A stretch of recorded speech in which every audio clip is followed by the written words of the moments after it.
కడప జిల్లాలో YCP MP Avinash Reddy PA రాఘవరెడ్డిని cyber crime పోలీసులు విచారిస్తున్నారు. గతంలో సోషల్ మీడియాలో ప్రతిపక్ష నాయకులపై అసత్యమైన ఆరోపణలు చేశారన్న అభియోగం నమోదు కావడంతో పోలీసులు విచారణ కొనసాగిస్తున్నారు. ఇప్పటికే రిమాండ్లో ఉన్న YCP social media active person Varra Ravi ఇచ్చిన సమాచారం ఆధారంగా రాఘవరెడ్డిని పోలీసులు విచారిస్తున్నారు. 3 సార్లు పులివెందుల వెళ్లిన సైబర్ క్రైమ్ పోలీసులు నోటీసులు జారీ చేశారు. ఇంతవరకు రాఘవరెడ్డి అందుబాటులోకి రాకపోవడంతో నేరుగా నిన్న సాయంత్రం ఇంటికి వెళ్లిన పోలీసులు 41 నోటీస్ ఇచ్చి సోమవారం విచారణకు పిలిచారు.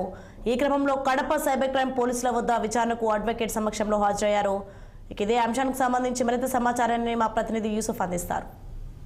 కడప జిల్లాలో ఎంపీ అవినాష్ రెడ్డి పిఏ ఎవరైతే ఉన్నారో రాఘవరెడ్డి ఇతనిపై పలు సెక్షన్ల కింద ఇప్పటికే కేసులు నమోదైనటువంటి నేపథ్యంలో ఇవాళ సైబర్ క్రైమ్ కడపకు సంబంధించినటువంటి సైబర్ క్రైమ్ పోలీసులు అతన్ని విచారణకు పిలిపించారు. 3 దఫాలుగా నోటీసులు ఇచ్చినటువంటి నేపథ్యంలో అతను 3 సార్లు కూడా రానటువంటి పరిస్థితి. ఇవాళ అతను ప్రత్యేక అడ్వకేట్ ద్వారా సైబర్ క్రైమ్ పోలీస్ స్టేషన్ చేరుకున్నారు. ఇక్కడ విచారణ కొనసాగుతూ ఉంది. పూర్తిగా ఇతనిపై ఇప్పటికే పులివెందుల నియోజకవర్గంలో అయితే SC ST అట్రాసిటీ కేసును కూడా నమోదు చేశారు. వర్రా రాఘవరెడ్డి ఎవరైతే సోషల్ మీడియాలో గతంలో ఉన్నటువంటి ప్రతిపక్ష నాయకులకు చంద్రబాబు కావచ్చు, పవన్ కళ్యాణ్ కావచ్చు, అటే హోమ్ మినిస్టర్ కావచ్చు, వీరికి వ్యతిరేకంగా పోస్టులు పెట్టారన్నటువంటి అభియోగాలు వీరిపై నమోదయ్యాయి. ఇప్పటికే వర్రా రాఘవరెడ్డి ఇచ్చినటువంటి సమాచారంతో అతను ఇచ్చినటువంటి వాంగ్మూలం పైన ఇతన్ని కూడా రాఘవరెడ్డిని విచారణ కొనసాగిస్తూ ఉన్నారు. పూర్తిగా ఇప్పుడు సైబర్ క్రైమ్ పోలీసుల ఆధీనంలో రాఘవరెడ్డి అయితే ప్రస్తుతం ఇక్కడ స్టేషన్లో కూడా ఉన్నటువంటి పరిస్థితి.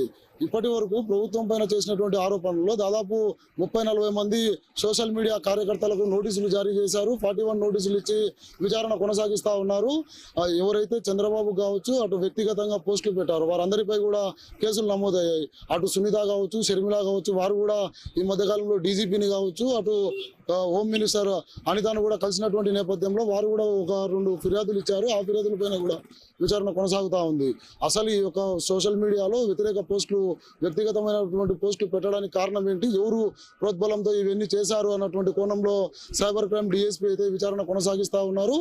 ఇవాళ పూర్తిగా రాఘవరెడ్డి ఇచ్చేటువంటి వాంగ్మూలాన్ని బట్టి ఏ విధమైనటువంటి తదుపరి చర్యలు ఉంటాయన్నటువంటి ఉత్కంఠ అయితే జిల్లా వ్యాప్తంగా నెలకొంది. అవినాష్ రెడ్డి పైన కూడా కేసులు నమోదు చేస్తారా, అటువంటి ప్రయత్నం ఏదైనా పోలీసులు కొనసాగిస్తూ ఉన్నారా అన్నటువంటి భయాందోళనలు అయితే మరోపక్క వైసీపీ వర్గాల్లో కూడా నెలకొన్నటువంటి పరిస్థితి.